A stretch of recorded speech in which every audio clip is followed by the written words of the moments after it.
Hey guys, thanks so much for joining us today and welcome to the space station. My name is MoonBoy Gaming and today we are gonna do a little something different over here in the channel, and currently we are gonna have a first ever Southeast Asia Meta Snapshot. So this is kind of a tier list actually done up by my team and myself. So the team actually consists of High and Zeroinfinity from Philippines, High from Singapore, and last but not least we also have S.E.A from Indonesia as well. We use his list as a reference. So this Southeast Asia Meta Snapshot is what's so special about this is that this is really focused onto the region itself. So this is stats and decks that we see that are actually performing in the region. So you could use this to you guys can take it as a guide to see what to play or what to actually play around in the Southeast Asia region. So jumping right straight into the list over here, we have deck on tier S. Over here we have Darius Harrowing, Bromnivia, Heimerdinger Vi, Ezreal Karma, and MF Lucian Scouts. So as you can see, this meta snapshot is really focused on what is happening in Southeast Asia, and obviously we are going to start the deck with the deck that actually originated from the Southeast Asia region. So first we have Darius Harrowing. Is actually a deck created by Zeroinfinity, one of our top players over here.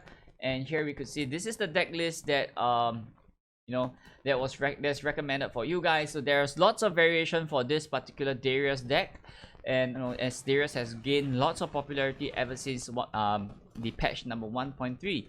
So over here we have 3 copy of Elise, 3 copy of Darius. So some people actually do not prefer the Elise. Some might even go with 3 copies of Draven as well. So it's either Draven or Elise for this particular slot. And the rest of the deck is kind of a straightforward and fairly simple list over here with 3 copies of Legion Saboteur and 3 copies of Precious Pet, gaining more pressure on the early game at 1 drop at turn number 1. And subsequently you have your 2 drops over here: Crimson Disciple, Imperial Demolitionist, and Legion Grenadier.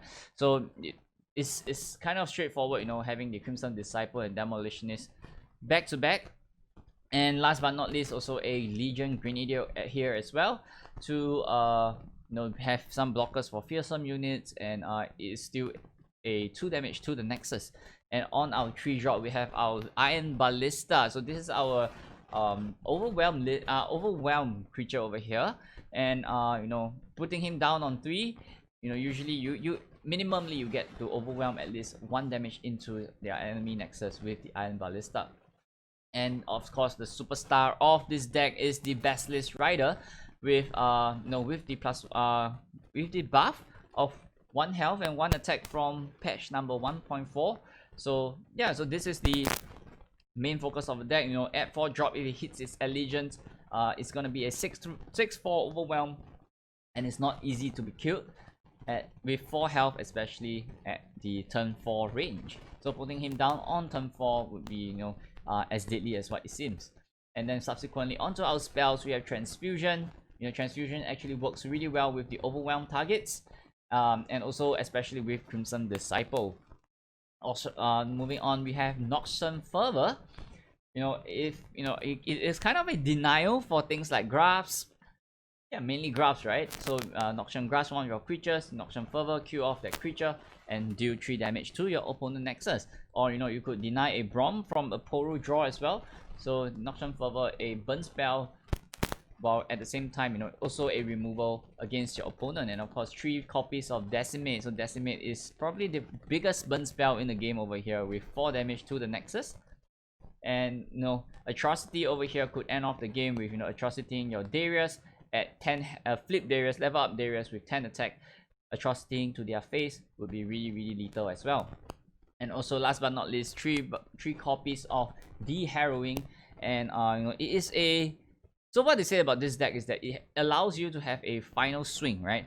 So you could Harrowing and then flip the game around even though you are losing, develop a full board with a Darius revived, Basilisk Rider revived, Iron Ballista revived, and you could just go for the kill immediately with the Harrowing. So this is actually what makes this deck crazy right now. And currently we are as of we on Mobalytics over here, this win rate over here is not exactly for Southeast Asia, but in worldwide we have a 57.2 win rate.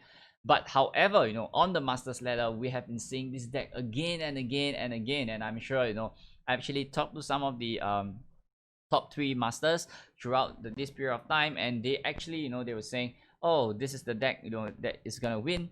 It's either you play it or you try to beat it. And moving on to the second list over here, we have the Braum and Nivea. So it is the best control deck in the game right now, and it's favored against all aggro concept, while being slightly unfavorable to combo decks like Ezreal Karma. So what's so great about the Braum Nivea is that the amount of healing from the Nivea deck is so insane, right? So just by on this list itself, this list is actually by Black Hole. He's actually the second place of the Belchwater Brawl that happened last week. So this is the list he actually brought into the competition, with 3 copies of Braum, 3 copies of Nivea being the star of the deck. So Braum is actually there to allow you to stall the early game, and allow to get good trades of creatures with 1 health, and also at the same time having a 3/3/4 being spawned as well, so allowing you to have more tempo. Everescent Sentry, a great 2 drops to be a blocker or at least a draw unit. Tiny Tavern Keeper, so this is one of your healing options as well. So with Tiny Tavern Keeper, you could heal a Nexus for up to 3 just by putting it down. So it's 3 mana 3/3 that heals 3, so it is a really good creature to be in this deck. And last but and also the Rekindler, to allow you to have more Nivea. So you could have your Nivea to be summoned on 6.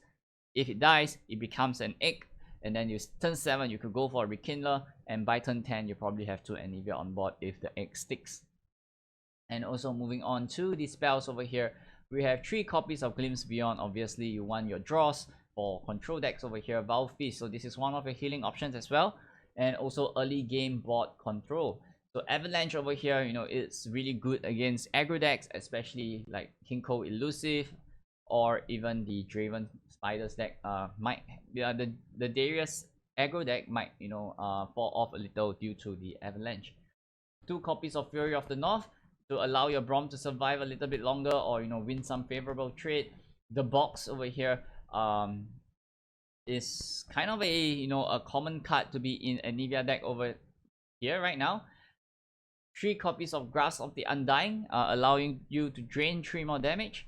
Withering Will, another healing card that also does an AoE damage as well. Vengeance for things like Darius and anything like Nautilus, Darius. These are good targets for Vengeance.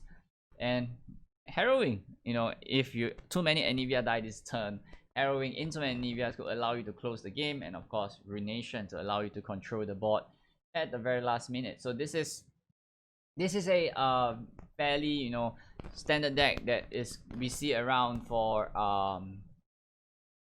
this is probably the best control deck right now in the meta. And if you want to play control, this is the deck to play, or if you want to play around control, this is the deck to look out for. And of course Heimerdinger Vi, so in this solid stable good matchup spread all around, bring down Heimer with protection and start making more turrets to win you the game. So despite the Solitary Monk being hit by the nerf at patch 1.5, so yeah, Mobalytics is not updated yet. So Solitary Monk actually got nerfed to 3/3, and it's not gonna be affecting this deck much, even though it's just 1 attack. Probably people will cut 1 to 2 copies of Solitary Monk to actually trade for more Static Shock. So, and also Claw of the Dragon, some people play 2, some people play 3.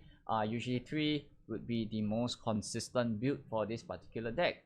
So this is a fairly straightforward build, and the whole point is to put Heimer on 5 and go with a Twin Discipline to protect it, or a Spirit Refuge to protect it from any immediate removal. So, and after that, subsequently with Flash of Brilliance, you could allow yourself to make free 3/1 elusive turrets, which is your Mark 3, and from there you just steamroll your way over with the elusive or overwhelm targets. The fearsome turrets, and you could actually win the game with this particular deck as well. So this has been basically the core of the meta, right? So it is gonna be how it is until the next nerf gonna hit them, and probably Heimerdinger is probably in the spotlight right now for a rework. So hopefully, you know, we get to see this deck get toned down a little, and then the meta is gonna shift drastically with Heimerdinger by being nerfed. Moving on, and we also have Ezreal Karma, which is our combo deck over here. So it is a very difficult deck to pilot, but it's very rewarding once, you know, you pull off everything.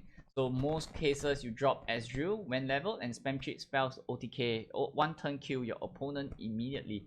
So this is the deck list actually used by Black Hole, which is also the second place of the Belchwater Brawl.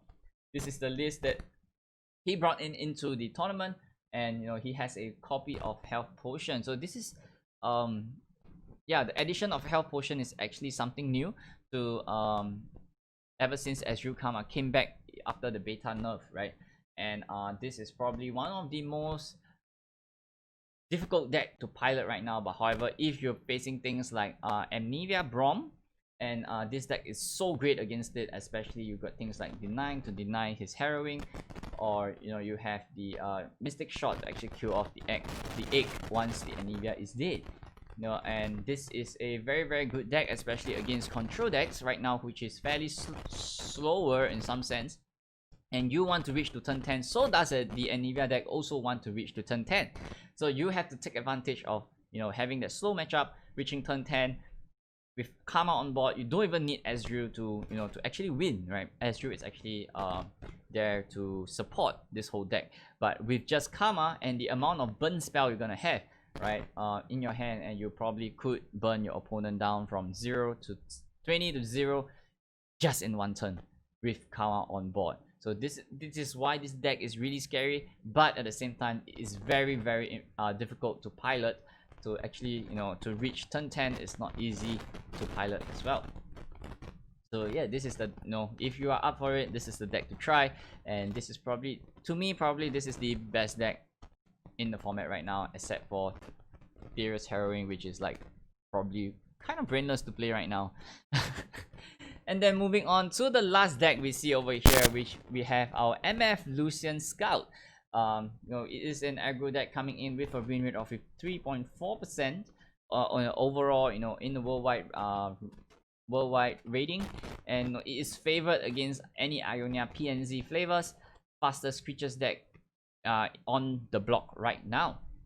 So yes, so this is the, if you guys really like, you know, creatures having white board, or you guys just love, you know, to have creatures on your board, this is the deck to play. This is the deck to look out for. So I personally made masters with MF and MF Lucian Scouts. I really love the style of, you know, if you really want to attack 2 times, 3 times, or even up to 4 times a game.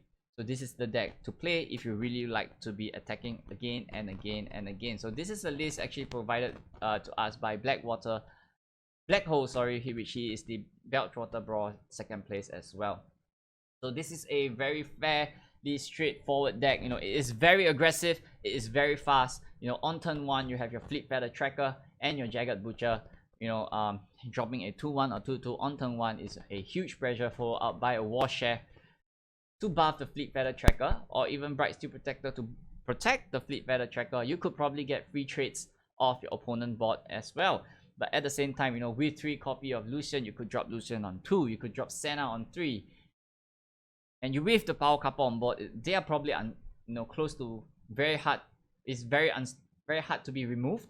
You know, you could kill the Lucian, you have to deal with a 5/3 Senna with double strike immediately. So it is a force to be reckoned with. And also, you know, we have Misfortune over here. It is not difficult to level up Misfortune in this particular deck, right? You could go Misfortune on 3, Grizzled Ranger on 4, probably by turn 5 or 6 you have your Misfortune ready to level up as well. You know, moving on, we have Island Navigator, which is here to allow the Misfortune to level up even faster. But at the same time, 4 mana, you get 2 creatures. Is with Scouts is fairly difficult to handle, you know, and especially Island Navigator being at 2/4, it's close to like 60 to 70% in my own opinion that she could attack me at least twice on the turn itself. And then moving on to our 5 drop, we have Great Horn Companion. yeah, so this is basically a 5/5 scout target. We only ran one copy. He only ran one copy of it, but him dropping him down on turn 5 could actually be really rewarding. It's not easy to kill, especially it is at 5 health. And ending off at the 6th drop over here, we have Genevieve L. Hart. And this is the this is the MVP of the whole deck. On turn 6 you drop it down, your board is white, everybody gets +1/+1. Genevieve gets to attack twice, so it basically gets 2 creatures off the board with Challenger. And especially with Misfortune around, you could abuse her by actually trading off 1 health creatures just like that. It's that easy to remove your opponent's creature, especially when Genevieve reach the board. And we, however, do not run any single combat in this particular deck, because there is no need, right, to actually control your opponent's side of the board, because they are always forced to block your creatures. So you have Ranger's Resolve to protect your creature from any burn spells or any good traits. So you could Ranger's Resolve and you could gain advantage of that particular defense attack with Ranger's Resolve, and 3 copies of Repulse to have a, be it being used as a barrier protective spell, or alternatively it is just 3 more extra damage to push into your opponent Nexus. And of course, Relentless Pursuit over here would allow you to rally, and you could probably just go and attack again. And especially when you have the scouts available, you attack twice during your turn, you attack 2 more times during your opponent's turn, and going back to you attack another 2 more times. And dude, it's that easy to level up Misfortune. And at the same time, it's not just 3 copies of Relentless Pursuit, and if you have a Lucian on board, subsequent Lucian is gonna be Relentless Pursuit as well. So this is probably gonna be very dangerous, and you guys should look out for this deck as well. So yes guys, so this actually sums up for the tier S over here. These are the deck to play, or actually to play around, if you guys are interested in the meta over here. So these are the decks to look out for. Moving on into tier A, we have slightly more decks over here. And yeah, so let's move on to the list. We have Darius Felroy. So this is the Noxus aggro, actually, with the Darius Noxus aggro with a little bit of Felroy splash. I personally like this version of the deck. You have your Omen Hawk on 1, subsequently every other creature is just gonna be as huge. Being +1/+1 to 2 other creatures, the next 2 creatures in your deck, it is really scary. Imagine having a 7/6 Darius just because of the Omen Hawk. And also the Ruthless Rider being another another target to be transfused. It is a transfusion target. You transfuse for free to add 2/2 to something else. And it is also a overwhelm target as well. And also the Fury of the North edition to finish off the game. A Fury of the North onto Basilisk Rider with the Allegiance trigger. It is a 10/8 Basilisk Rider, which is really scary to deal with, and nobody would want to see a 10/8 Basilisk Rider, or even so a 14/10 Darius, which is really scary.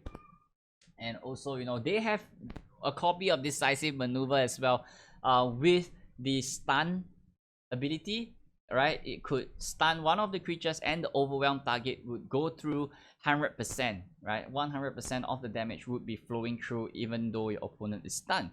So meaning to say, if you have a Basilisk Rider hitting in for 6 damage, you could Decisive Maneuver, take away that particular stun creature, and Basilisk Rider gets +2 attack, and it's gonna be a 6/8 attack Basilisk Rider with overwhelm without a blocker in front. The overwhelm damage will just pull through, and 8 direct damage will be into your opponent Nexus, which is kind of a scary. It's really scary if you get to see a Decisive Maneuver, and it will allow the player to close the game. So if you are bored of the harrowing version, you guys could try this out. And this is kind of a different take to this particular deck. And some players actually run a copy of Kato as well, so to have more overwhelm creatures to overwhelm your opponent. So this is also one of the different variation for this particular deck. Moving on, we have Ezreal TF over here, which is another combo deck. And this deck is heavy on utility, reward flexible playstyle, cheap with some cheap damage, cheap damage with some cheap creatures and finish off with the burn from Ezreal, Riptide Rex, or even your burn spell itself. So this is the list that was provided to us, and and this is the deck that is really flexible, right? You have the join package to actually take advantage of your opponent cards. You have Twisted Fate with Pilfered Goods, and or even Twisted Fate's pick a card. If Twisted Fate actually levels, you get more value out of this card as well. And speaking of which, you have Make It Rain, which allow Ezreal to go up to 3 stacks on Ezreal. Mystic Shot, basically burn control spell. Thermogenic Beam is a burn control spell, and Static Shock as well. So as you could see from the spell pool over here, is really multiple targets, and at the same time allowing Ezreal to level up as soon as possible. Or even if you go for a Riptide Rex, it's an immediate 7 stacks onto Ezreal as well. So yeah, and of course with the Pilfered Goods, which is nerfed recently to 3 mana, but I don't think it's gonna affect this archetype anyway. So yeah, Yoinking is still gonna be a thing, and this deck is really flexible in a way. So it is a deck to look out for. Even though it is on tier A, I would say this deck is one of the contender to be in S as well. Following on, we have Ashe Sejuani Freeze Control. It buffs creatures to get good traits with Frostbite, Pump Spell. Ashe can also OTK your opponent once it freezes the entire board. Right? It's favored against a lot of creature strategy deck right now, and it kind of have a favorable edge against the Darius deck right here. So if you could ration your free spell well, you could actually stop the overwhelm from attacking. And you have like Iceveil Archer for freeze, you have Harsh Wind for freeze, Brittle Steel for freeze, and Ashe itself as well. And also you have Trifarian Glory Seeker to control your opponent huge creature. At a 2 mana 5/1, it could basically trade with anything and everything on your opponent's board. And of course, Omen, you have the buff creatures that buff your board over here. You have the Omen Hawk, right? You have Avarice and Halfguard, and with a buff board, with the Trifarian Assessor, you could refill your hand almost immediately and take control of the board. And once Ashe flips, it has the freeze spell that freezes your whole of our opponent's entire board, and you could even finish it off with Reckoning. So this is a very scary deck to deal with once it rolls. And if it manage to control your board, you do not want to see a 6/6 or 7/7 Avarice and Halfguard, or I don't know, 1 mana 7/7 Yeti or something like that. So it's gonna be really scary when you see these huge creatures coming down. Moving on, we also have MF Queen Scouts, which is another variation of Scouts.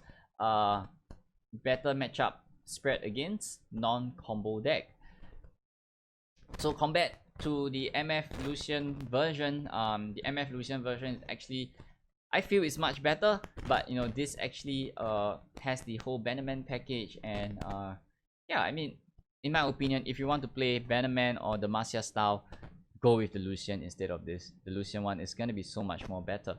And moving on to the next deck, we have a mid-range tempo deck over here, which is your Tempo Endure. So it combos Last Breath unit into Sacrifice Outlet. Do not worry too much about your units dying, and they, even though they die, they feed to Dehu Endure or even feed to Neverglade Collector, and you could single-handedly end your game immediately with Atrocity into your enemy Nexus.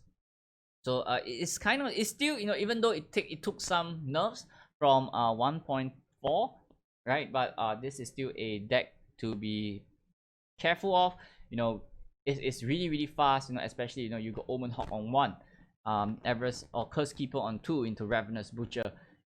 It's still gonna be a really wide board, and with Kalista on 3, stacked with a Haunted Relic immediately, you could see a flip Kalista on the very turn at the same time.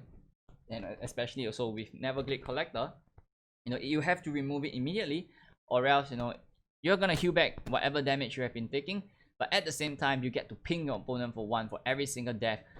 As you could see from this deck, you want your creatures to die. You have Ravenous Butchers to sack your own creature.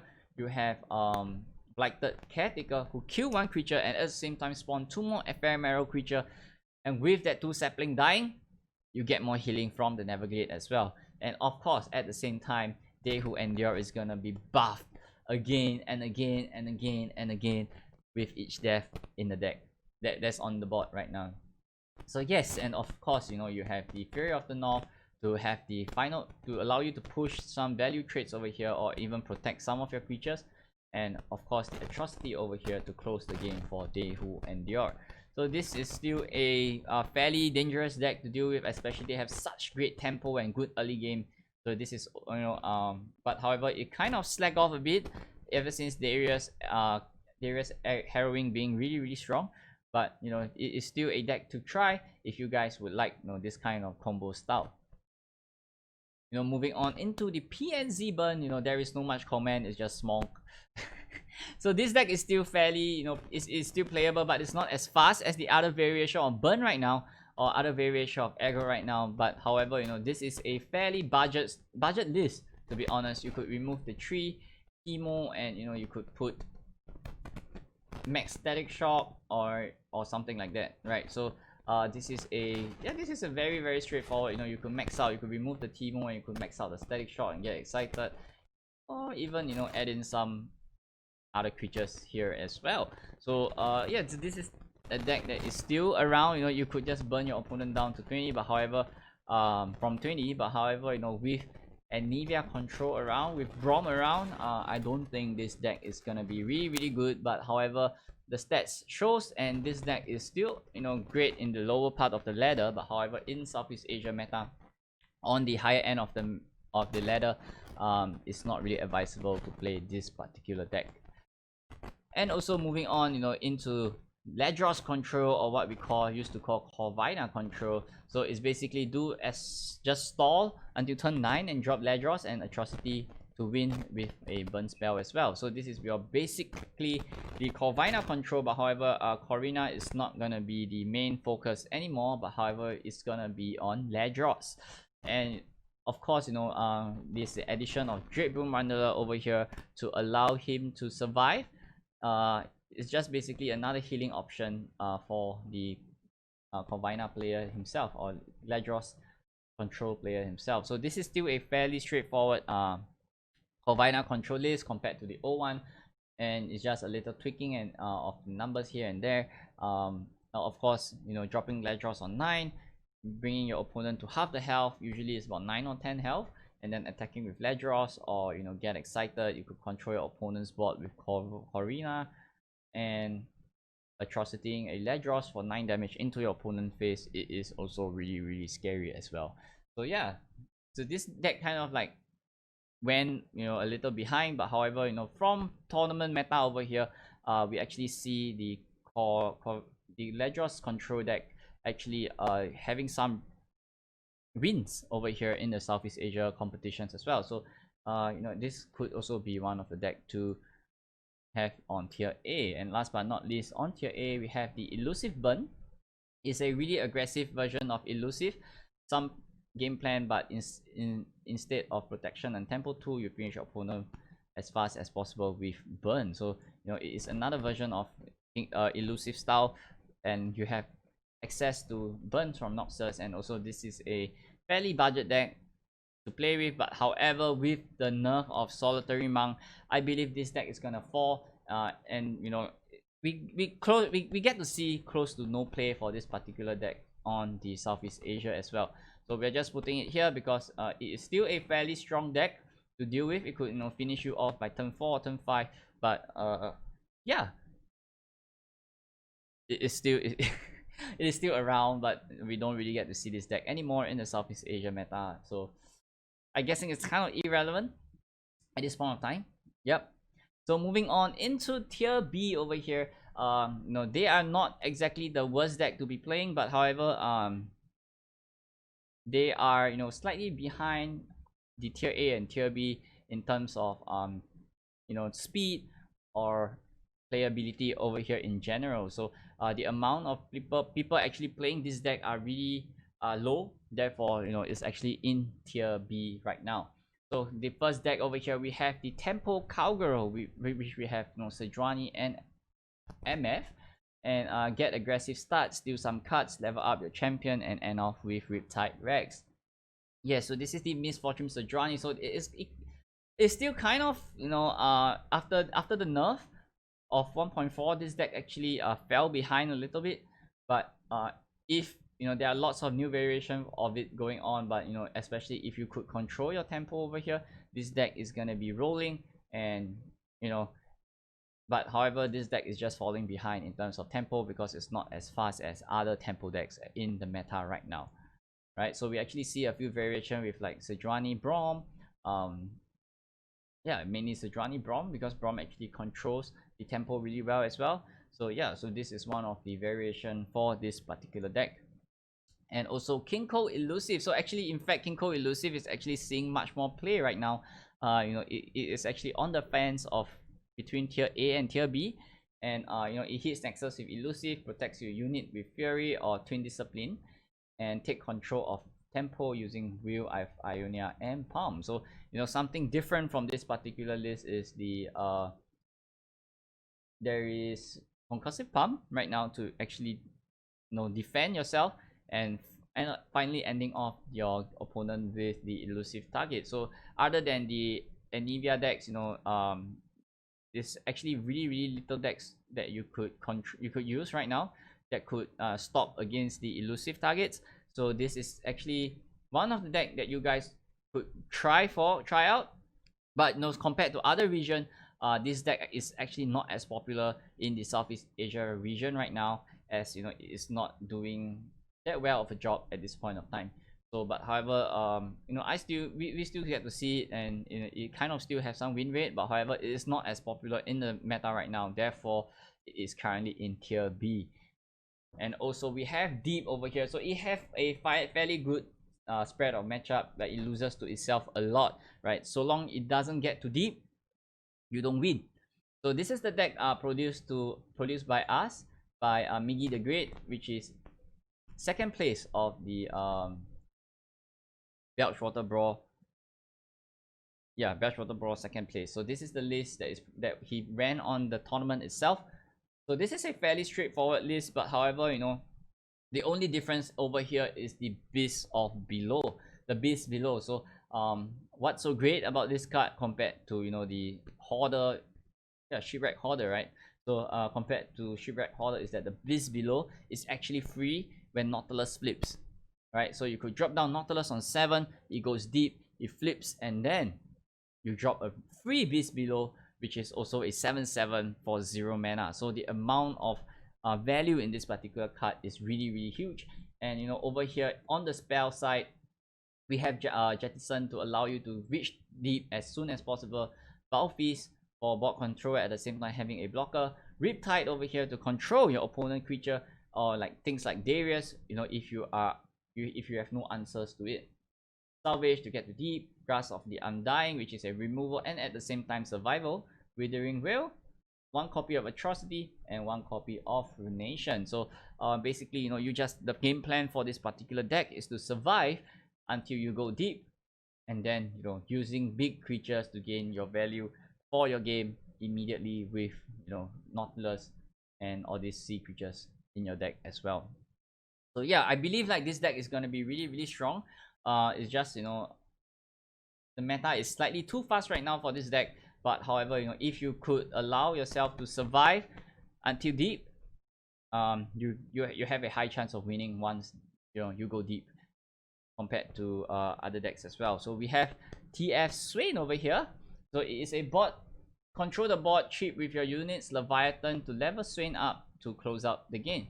So it is kind of a controlling your board, opponent's board kind of style, kind of deck. So you have TF over here. You could go card to not allow your opponent to move, or you could red card to clear off your creatures, opponent's creatures with all the 1 health creatures. You have Jaw Hunters to actually control your opponent board. 3 mana 4/1. You could basically kill anything on turn 3. And at the same time, you also have the Join package over here with Black Market Merchant, Pilfered Goods, and Yoda Grifter. So at the same time, you could take advantage of your opponent's deck. So basically every belt for the deck right now other than Deep kind of have the Yoink package inside. So it's kind of a thing. And also Riptide Rex, you know, you could allow yourself to allow to control your opponent's board with Riptide Rex. And of course 3 copies of Petty Officer with the, you know, health buff from 1.4. Petty Officer become a much better card over here. So you could play for tempo if you're out of board. If your board is empty, you could Petty Officer for tempo. But however, this deck actually utilizes a lot of the powder keg ability, you know, and you know, with things like Parlay, Make It Rain, Death's Hand, you could easily trade off your opponent creatures. And of course, you know, with Swain and Leviathan on the board at the same time, there's nothing much to say. Your opponent just kind of like, you know, loses or is unable to move with Swain and Leviathan both on board at the same time. So it's kind of a game closure with Swain and Leviathan. So yeah, and you know, this is kind of a control style kind of deck. It's falling off a little bit because at tier B, as you know, not a lot of people is playing it, and of course the skill level for this deck is really high. And yeah, there are a few players who are still running it, and people who can play this really well usually gets rewarded at the highest point. You know, it usually rewarded with a very huge reward. Second last deck over here in the tier B, we have Keg Control. So you know, you use your kegs to buff your spell to easier control your opponent board, gain control of mid and late game, and start dealing damage to your opponent nexus with the Gangplank over here. So this is, you know, a new addition. You know, this is kind of a fairly straightforward list with, you know, Monkey Idol to allow your Gangplank to level up as fast as possible, and you know, drop your Gangplank on 5. If it dies, it's okay. Just get stacks on him, and you know, coming back with Rekindler, you could potentially deal up to, you know, 2 Gangplanks and just sweep your opponent's board with the Gangplank flip ability with deal 1 to everything. And you know, with the addition of the keg every single turn with the flip Gangplank, you could actually stack much more damage with it as well. So yeah, so this is kind of a really scary deck, but however, as what we said, it is falling off because of the speed of the meta right now is too fast, and this deck could, you know, not really catch up in one way or another. Yeah, and therefore it is kind of in tier B and is seeing really less play right now, and in the ladder, of course. So yeah, so this is the deck. This deck is really great. It is very strong in general. You know, you trash Monkey Idol, creatures die, kegs die, trash get more stacks, trash get to bring Gangplank back into play, and you have Rekindler as well to bring the Gangplank. So basically you could have up to like 3 Gangplanks on the board and just destroying your opponent immediately with this particular deck. So yeah, this is, it's just not seeing as much play right now, but it is still a fairly strong deck to have in the meta right now. And of course, you know, we have the last deck on the tier B over here is Brom Vladimir. Its combo unit to trigger ability when damage outvalue opponent to win games.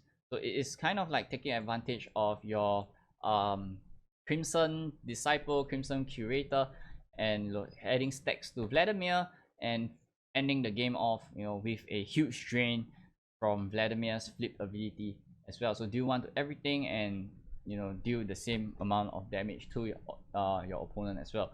So you know, you got things like Omen Hawk to buff your creatures, Starlight Seer to buff the creatures in deck, and of course with a buffed Crimson Disciple, Crimson Curator, you could gain so much value from them. You know, it's due to damage, and at the same time, if your Crimson Curator survives, it could have another Crimson unit in your hand, and you're ready to, you know, stack on your Crimson and just go crazy with it. Ember Maiden over here, deal 1 damage to everything, bringing Vladimir closer and closer to his level up condition. And also, you know, with Crimson Disciple is 2 damage every turn, and Brom taking it regens, right? So Brom actually don't mind taking that 1 damage from the Ember Maiden. And also Kindly Tavern Keeper to keep any creatures from dying, or even protect yourself from dying as well. So over here, you know, we have Elixir of Iron to keep things alive, or you know, having valuable traits of your Crimsons. Shed Spoil to buff your creatures in your deck. Transfusion, of course, you have the Crimson package, you must have Transfusion. Culling Strike to deal with things like Swain, Z, you know, what else is there? Swain, Z, MF, you know, all this Lucian, all this thing could be taken away by Culling Strike. Take heart on Brom. It's close to unkillable, and also Fury of the North. Yo, with this deck, if you have Brom and you have so much protection spell for the Brom, your Brom is close to unkillable at this point of time. So yeah, this is that is seen lesser play right now, but you know, because mainly due to the you need so much condition to actually pull this off. But however, it's still kind of a deck to play, but however, you know, it's just not seeing much play. But if you guys have the cards to try out, you know, you guys could try it out. It's kind of tempo-y at the same time, you know, with Omen Hawk and Starlight Seer and Shed Sport buffing your board, buffing your deck, creatures in your deck. It's gonna be kind of a terror to see, you know, especially, you know, you could see a 3/8 Brom, and your opponent's gonna be like, dude, how do I remove it, right? I need only, it's probably only Vengeance or Ruination or Heart Removal like this is gonna be able to remove the Brom immediately. So yes, guys, so this is probably the tier S to tier B deck list that you know, we see in the Southeast Asia meta that we feel that is strong and at the same time. But however, you know, we have a few upcoming decks as well. War Mother Control is decked by Uzi, the champion of the Thailand Championship that happened recently. He actually ran this deck himself, and yeah, it's basically your War Mother Control. And yeah, and you know, Everest and Halfguard, Catalyst of Aeon. This is basically your War Mother Control and ending off the game with more War Mother's Call. And you know, once you play it, summon the top unit from your deck now and each start of the round. And you know, if a Soul Gorger is gonna be so huge, and you know, having Everest and Halfguard gonna pump your deck as well. And with a She Who Wonders 10/10 on the board with regeneration coming from War Mother, is gonna be crazy. But you know, it's an up and coming deck that you guys could try, but it's probably kind of slow in this current meta right now. And yeah, but you know, if it works out, it's gonna be so crazy, it's gonna be so fun. And yeah, this is a deck made by Uzi. Uzi is the champion of the Thailand Championship, and at the same time, he's also the first Duels of Runeterra champion for the Southeast Asia region. And also, last but not least, we have Brom Swain over here. I personally played it the last two previous stream. I love it. This deck is awesome. It gains lots of tempo. You know, at the same time, it controls your opponent's board. You know, if early games you have Everest and Sentry, Crimson Disciple and Demolitionist combo, you know, and Arcanite Sentry to stun your opponent, you could stun and then kill it off with a Ravenous Flock. Tiny Tavern Keeper to heal yourself back up, and of course the Swain and Leviathan combo to finish off your opponent as well. So this is kind of a tempo style kind of deck. You know, you have removals for Death's Hand, Noxian Fervor for face. You know, this is 6 damage, 6 stacks to Swain. That's basically filling half of the level up ability condition. You know, Avalanche to deal with your elusive decks, and Fury of the North to close the game or even protect one of your creatures. And Brom being Brom, you know, is probably in every single control tempo deck right now with Fjallroyd. So I personally played this deck for 2 streams, and I really love it. It's very fun. At the same time, you know, it has a winning edge against every single deck. You know, so long you get your tempo running, you're probably close to unstoppable, especially when we have Swain and Leviathan on board at the same time. So I would strongly recommend people to try this out. It's not that difficult to play, but at the same time, it's not the easiest deck to pilot right now. But it is fun. It's really fun, and you know, having control of the board and the tempo, this is the deck that I would recommend for you to try out if you do not want to play any, you know, decks on the tier list over here right now. So, and yeah, so you know, last but not least, giving credits to High and Zeroinfinity for helping us out with this particular spreadsheet. You know, they actually put in the effort to help me out. We came together and actually made this whole spreadsheet together for everyone. And of course, Selcan as well, as we are using his own meta snapshot for this particular list as a reference to this particular list. So this is as I mentioned, this is a really focused tier list for the SEA meta right here. So I hope that this actually help you guys, and hopefully, you know, we can make more of this content for you guys every week, and you know, and have more meta update for you guys for the Southeast Asia meta to help everyone with their climb to the very top of the ladder. So yes, once again, thanks so much everyone for joining us.